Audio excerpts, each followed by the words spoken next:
Et direction Nice à présent, où le très controversé président des Républicains, Éric Ciotti, est arrivé en tête des législatives avec 43% des voix. Il devance de 13 points le candidat Nouveau Front Populaire Olivier Salerno. En troisième position, le candidat de la majorité présidentielle, Éric Ciotti, qui se félicite de la victoire de l'Alliance des droites, sa stratégie du rapprochement avec le RN validée par les électeurs. Le reportage à Nice pour Europe 1 de Frédéric Michel.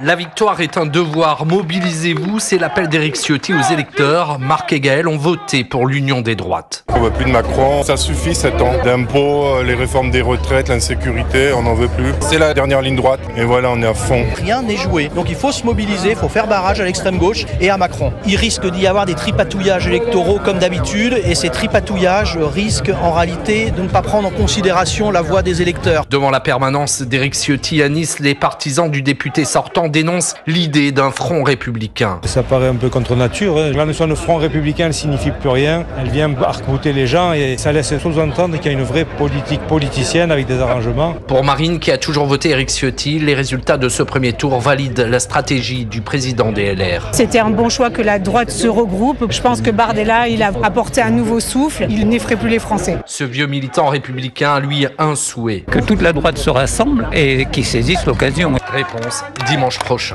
Frédéric Michel, correspondant Europe 1 à Nice.